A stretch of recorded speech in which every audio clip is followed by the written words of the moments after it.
in answer to that, our world is not random.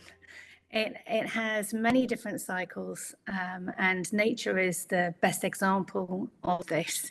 And we go from nature completes the circle constantly. I mean, with the old adage of the circle of life, I think that's quite important to draw upon these patterns. And we've talked. You mentioned cultures and cultural development, and the responses of the people of the ancients were to the circles in our environment. With teaching, it's a holistic program, and I feel that the systems haven't been in place. We have great education systems around the world, but we do not have systems for eco-literacy, and it tends to be very sporadic and a little bit chaotic. I hear the words chaotic, climate chaos, and without having an ecological, environmental, and circular approach to our education system, there's no point in teaching the other subjects, because we just won't have a world to exist in. So for me, it was about getting a structure in place for educators to be able to follow in a progressive way from 3 to 18. I mean, our focus really is primary at the moment, because we're pretty new on the block. But I was talking to somebody who has been within this form of education for 40 years. And they're a delightful person. They've talked about the systems for 40 years. Well, those children who would have been in those classrooms 40 years ago are now adults, and our systems are still not in place. We do not have a structure that allows us to teach every aspect of our biosphere and address all our Earth resources. And as we kindly work our way through each resource and destroy it and use it, and it is gone, we need to approach the idea of from finite to infinite, but also in however ensuring that we protect the aspects of our biosphere. So that's sort of like the philosophy behind developing the system, so that educators are supported. I don't want to go on too much right now, because I'd like to talk about training and development and empowerment, etc. But I'll just leave that there for the moment, and allow you to share that question with Richard, and maybe I'll elaborate on those further later on. A big thank you for allowing me the opportunity and connecting with the wonderful community here. I'm calling in from Gadigal country, and I'd like to pay my respects to elders past, present, future, and emerging. I truly believe they are the knowledge holders and the way forward. So I'm really interested in being able to explore that more. To answer the question, how do we go about bringing eco-literacy into the classroom? Yeah, I'm very much on the same wavelength as Louise. If we're not having that as a key component of our learning, there's not much point in doing much else. But yeah, I won't go into too much detail. If I get a chance, I'll walk you through what I'm thinking and how it can work and how we can scale it out in a moment. But it's got to be the core of what we do.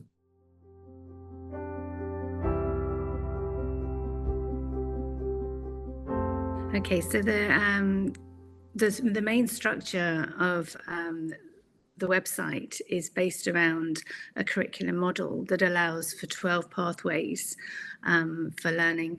Now we have 2 curriculum models. Well, I was going to say 3 actually, because we keep expanding, but we have the main format of 12 headings that develop from 3 to 18 in a progressive manner. And one of the strands is sustainability, the other one is circular economy, and we've just moved into climate mental health to support that aspect. But in designing the curriculum, we've looked at the areas of the biosphere and how they link together. I've got this sort of a little bit of I was going to say angst, but it's not. It's sort of irritation over looking solely at climate education, because I believe that there are many different strands that give us the outcome of climate chaos, and we need to look at those separately and bring them together so that they fold those pathways, so that climate is addressed, and we change our mindsets and we change our thinking. So there are the other aspect is outdoor learning. We have a whole strand on outdoor learning for both circular economy and for sustainability, and that's important too.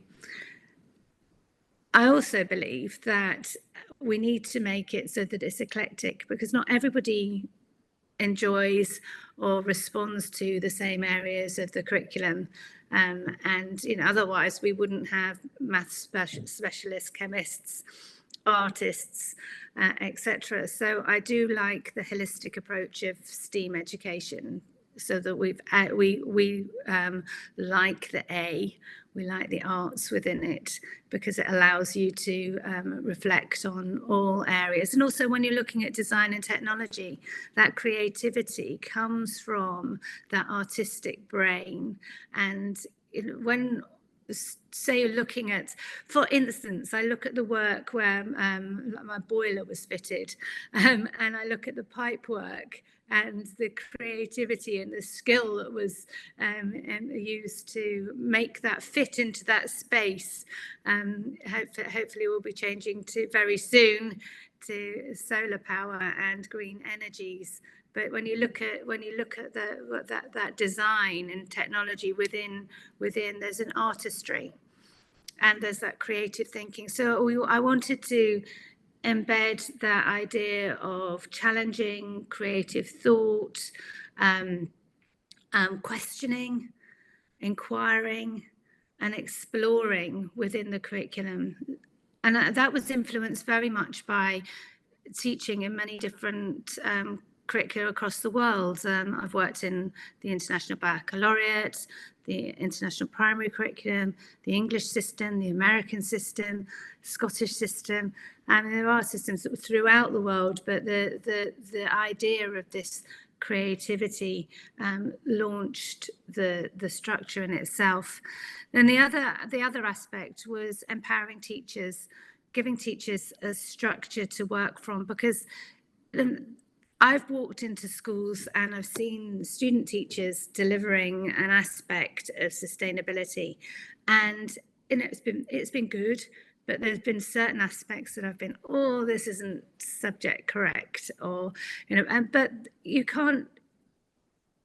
There isn't a channel for student teachers to be taught in this area, and so the professional development and professional learning was also an important aspect that we continue to develop, because we look from Leopold in 1949 with those the thoughts on education and ecoliteracy, right up to Orr in the 2000s, in the 1990s and the 2000s, and within that band of educationists and eco-literacy designers, that we haven't put this into the classroom, which seems very bizarre.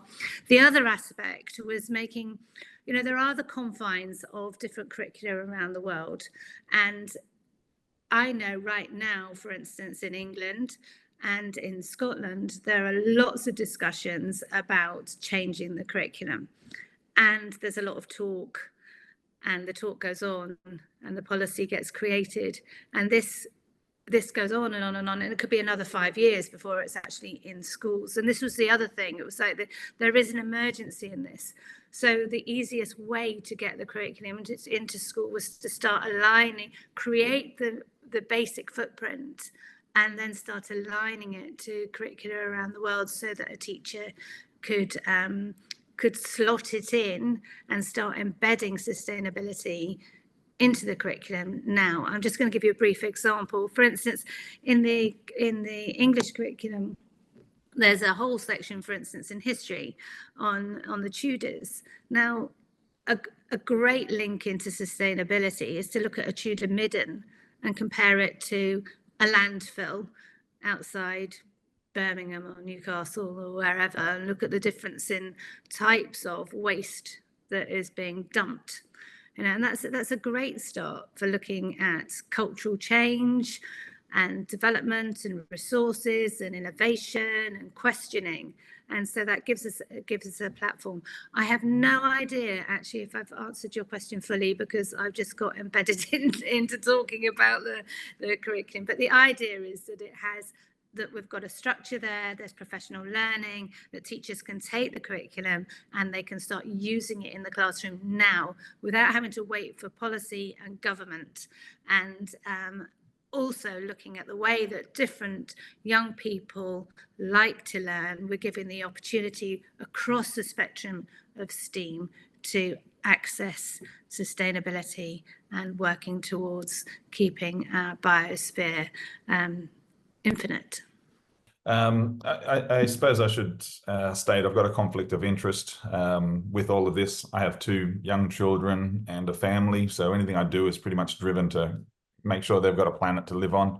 And if you're of similar ilk, by all means, put some thumbs up, and I'll know that I'm in good company here.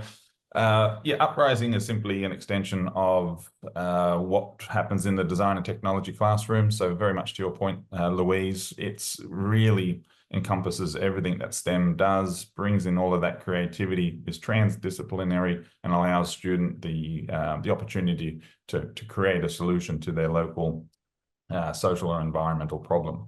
I'm very impressed with what's happening in Scotland with their education curriculum over there. So hats off to the folk up there. But Uprising simply is an online feedback platform that allows design and technology senior students to post their major design project. Been very grateful to have Lynn Wood's IdeaSpies technology be able to offer that as a platform. There's one of the great things is the ability for students to post and then have externals, industry, business, and community comment on the projects, and then the students comment back. And there's this beautiful kind of discussion thread that happens. Anybody can access it and see it. So it takes, the equity piece out of the equation. It gives students from whatever background, be it social, economical, independent, private, government, Catholic, state, or education sectors, and allows 50 students at the moment to be able to post their major design projects and have those externals comment and I suppose, design and collaborate as they go forward in their major HSC year. All of that lovely content goes into their folio, which is assessed and helps that student along the way. Also reduces some of that workload from us teachers. So simply a feedback market, but it offers a whole range of opportunities once you get deeper into it.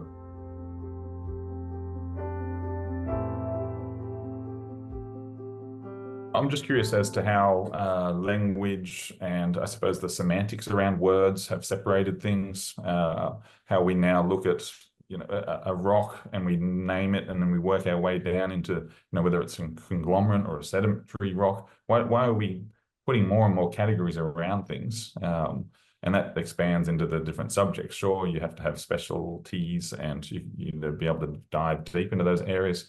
But we very much have so many labels and so many names for so many different things that we have cognitively separated ourselves, in my mind, from what is nature and ourselves as part of that. So, we see ourselves as human, and then what type of human, and what race, and what the nationality and whereabouts, and all this kind of stuff. So there's constant separation and segregation that's happening with the words and the language that we use to describe different things. It just naturally sends us into different, into isolated silo kind of thinking. That was what the point I was trying to make. Can I just share my screen? I can take you through a bit of a walk as to how I try to embed ecoliteracy, even without talking about that, any of those kind of words. So if this works, let me know. Let's try this button. So my interest is in how do we, bring this into the classroom. For my mind, the classroom's the Goldilocks conditions to create change. So if you ever want to ruin something, get education to take care of it, or if you ever want to solve something, teach it in the right way. So it seems to be able to do both. But in terms of looking to bring this kind of content into the classroom, for me, it's, I've worked in so many different, organizations and helped bring environment clubs to the school. And I've worked on sustainability campaigns, worked with local councils, had guest speakers brought in to the school, ed tech activation events, great student initiatives, thousands of them I've worked with to help kind of activate the students and get that student voice and empowerment. But my big kind of issue is how do we make it stick, and how do we scale it to meet the demand that's required? So there's often these great external things happening around the classroom or within the school, but nothing sits in the classroom properly. It's not sustainable. So how do we bring all that energy and put it inside the classroom? And for my mind, and let me know what the educators think about this one, but simply turn it into an assessment task. So if you're going to have kids really care about something, unfortunately, you turn it into an assessment task and you'll get everybody looking at this thing and everyone will really care about it. But then what type of assessment task? What does it look like?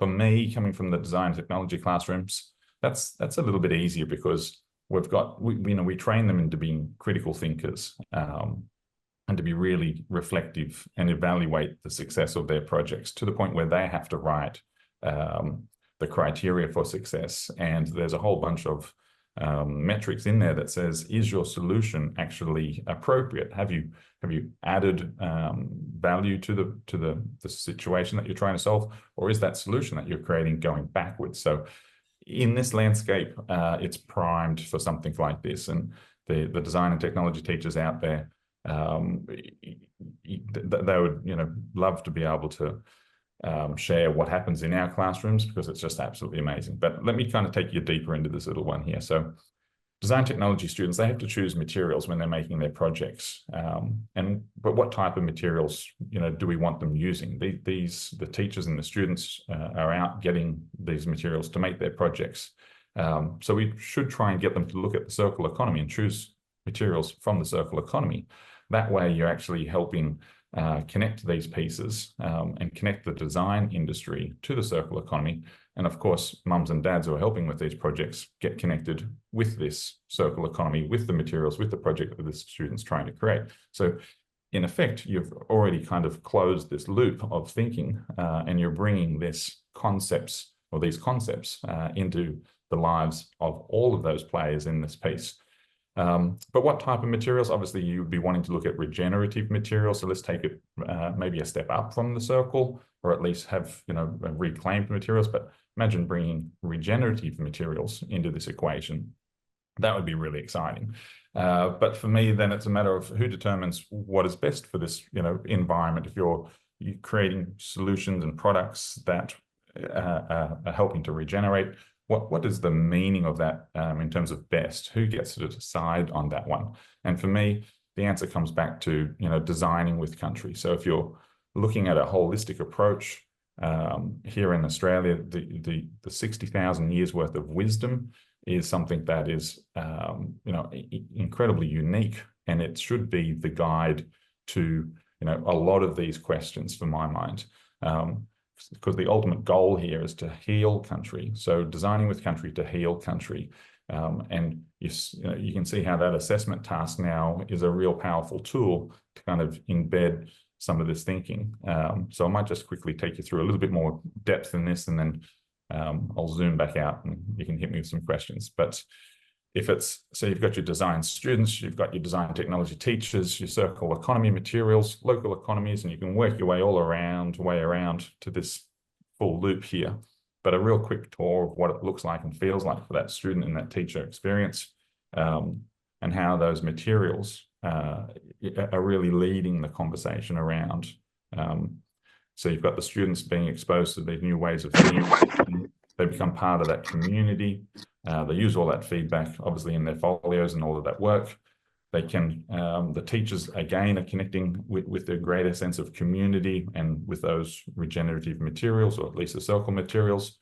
Those are organizations and companies that are doing the heavy lifting to get these circle materials back out of that linear cycle onto the, the treadmill, I suppose, for students and people to use them. We then get to support those micro economies, those people who have taken the lead to kind of bring these materials back out of the waste stream and use them. So the student who buys the material, or the teacher who buys them, helps that little economy in that local environment where they find that circle supplier. And then you work your way all the way around, increasing those market forces as that young person becomes a consumer themselves. That knowledge and understanding of the impact that they've acquired along their way is now taken with them all the way through to their adult life. You've got a whole bunch of great organizations and governing bodies here that can really help push the needle on this agenda and bring in what's happening in their domain. Of course, the design industry are great at leading the front in this kind of space. But the cool thing is that once you work your way back around, you've got these school students working with mums and dads, their mums and dads at home to try and get these projects finished, and hopefully they're tapping into some local circle economies, which then makes their local economy stronger and reduces some of that potential shipping. So the circle keeps working itself around as you go.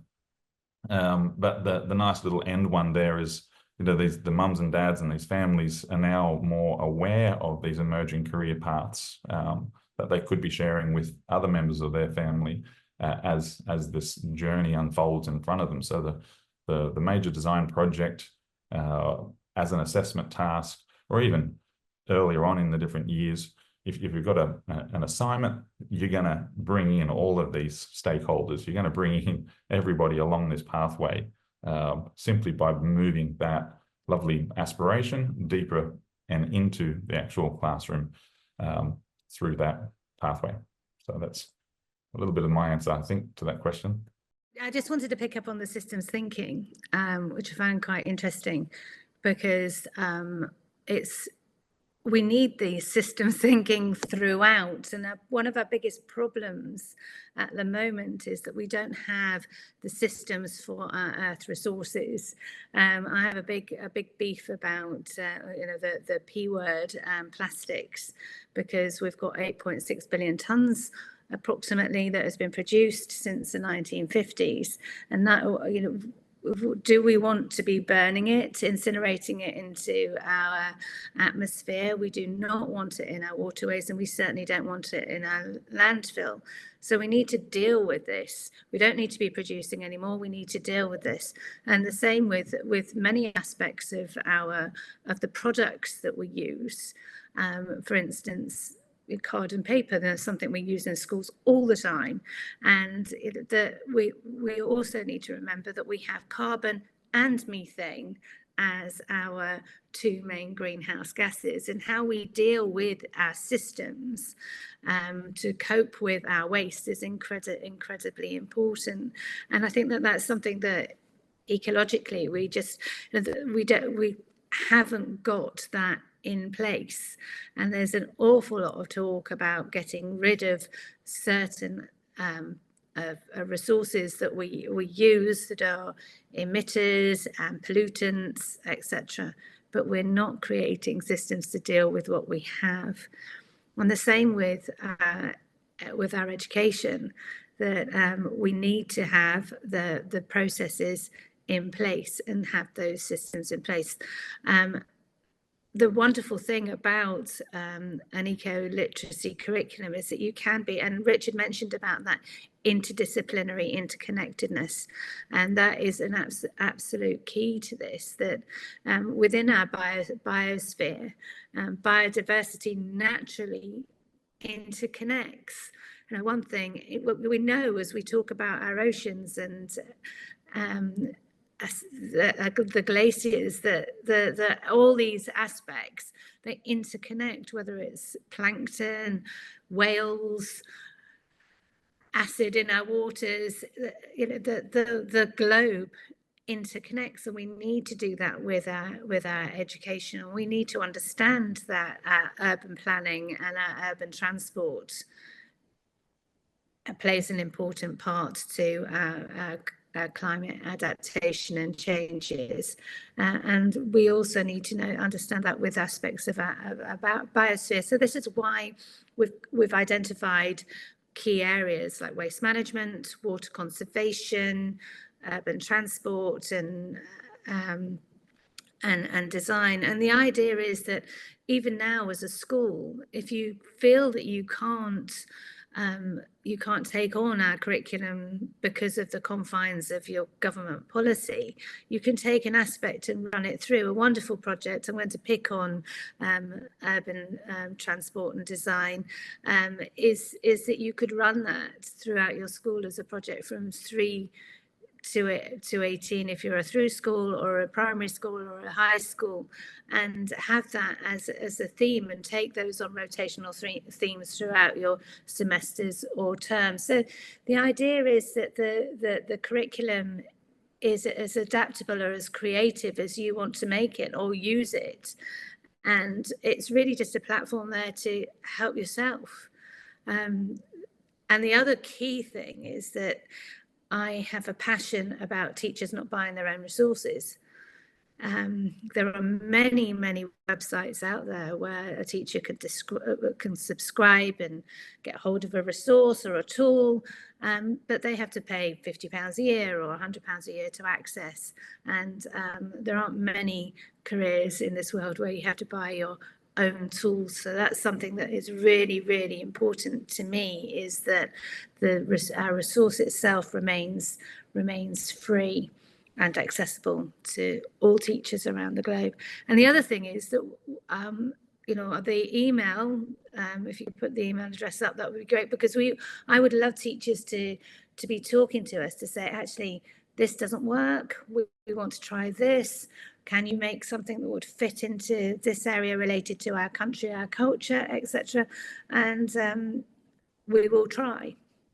So there's that flexibility within the curriculum, and with the resource that we provide.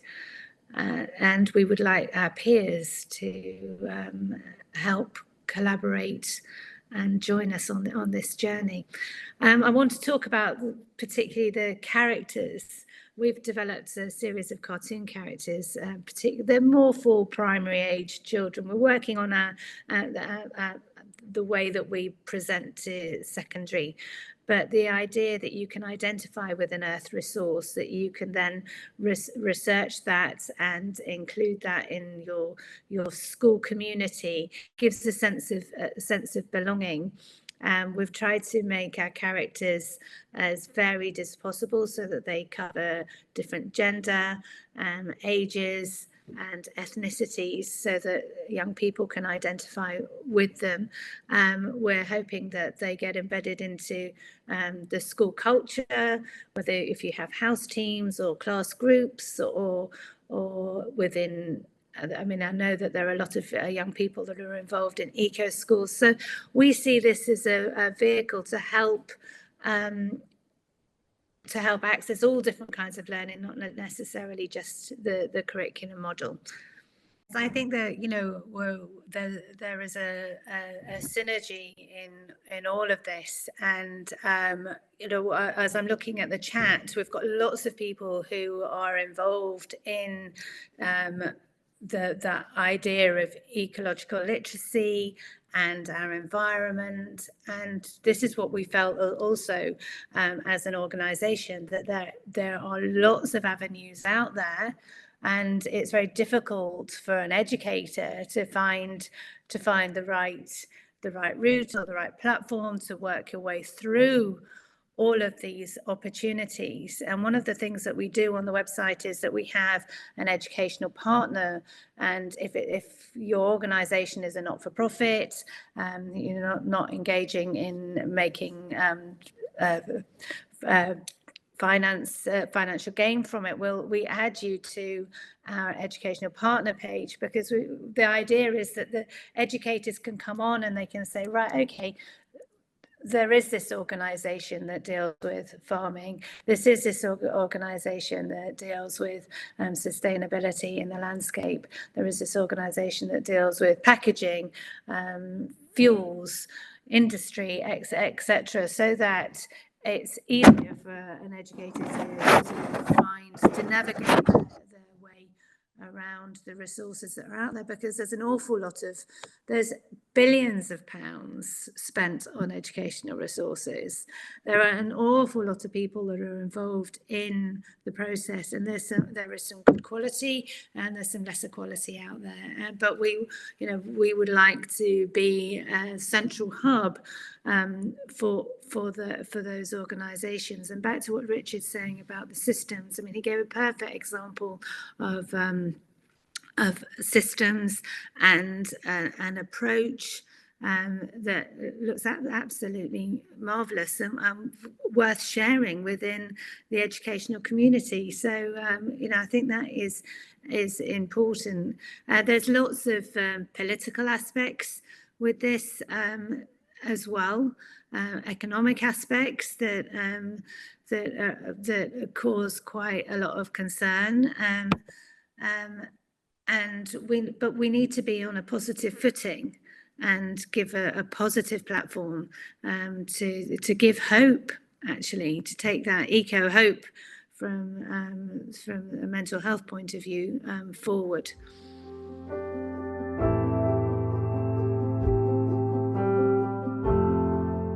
Yeah, before we came on, we were talking about, or I was talking about myths and legends throughout communities, and we have a lot to learn from our past as we move into the future, both good and bad.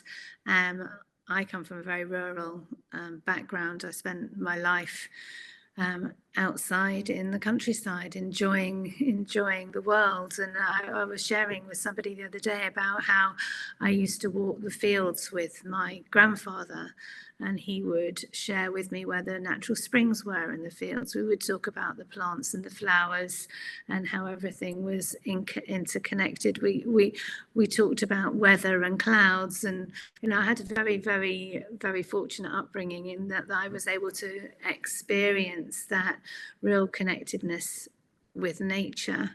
And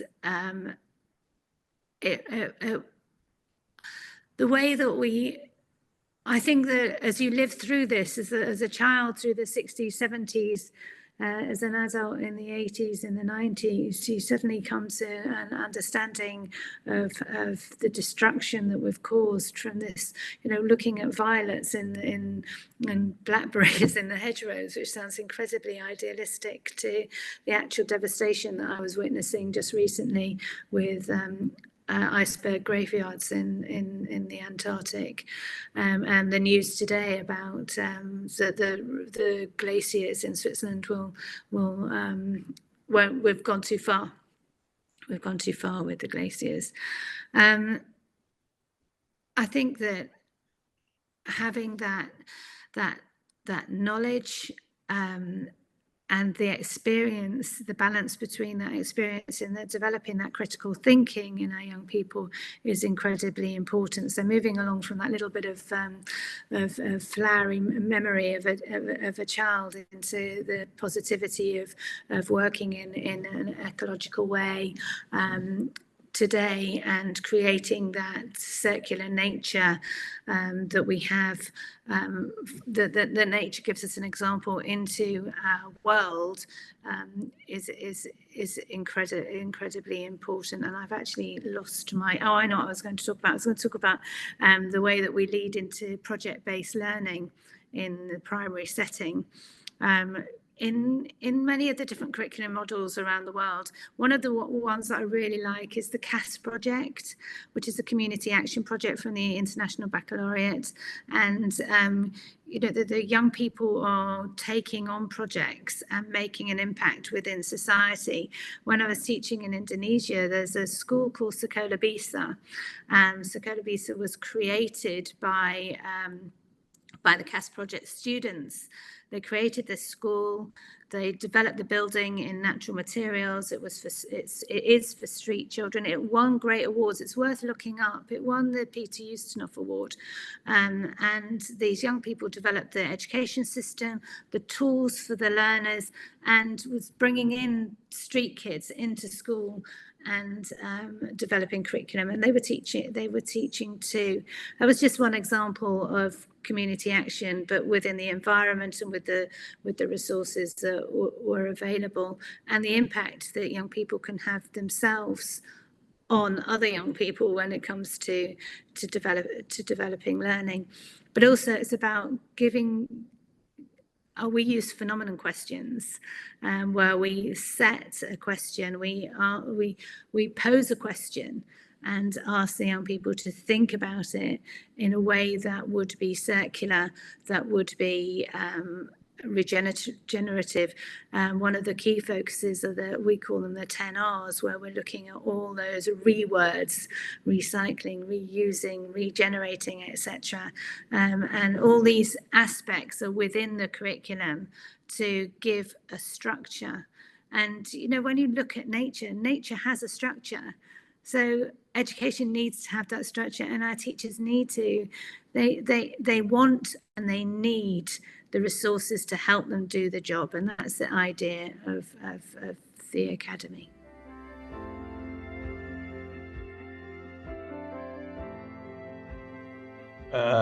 Collaboration is key. So it can't be survival of the fittest. That's an absolute fail. And creativity just encourages collaboration. So I think it's in our nature to both collaborate and create. So it's diametrically opposed then to be the top of that food chain, this survival of the fittest. It's illogical. So no, it doesn't make a lot of sense for me. And I know students love collaborating, and they love sharing their ideas. They love seeing other people's ideas. So that old wherever that thinking came from, there's a whole bunch of Darwinism still echoing through our consciousness, and unfortunately, so yeah, no, a time for a real rethink there. Education, I'm not waiting for that to sort itself out. We just don't have the time. So if you want to create change, then you collaborate with young people. You get into that classroom and you help those teachers, because that's, as I said at the beginning, they're the Goldilocks conditions, and consumers that make choices based on what they've learned and experienced. If you want to live in the dark, keep that classroom small. If you want to change, collaborate and create.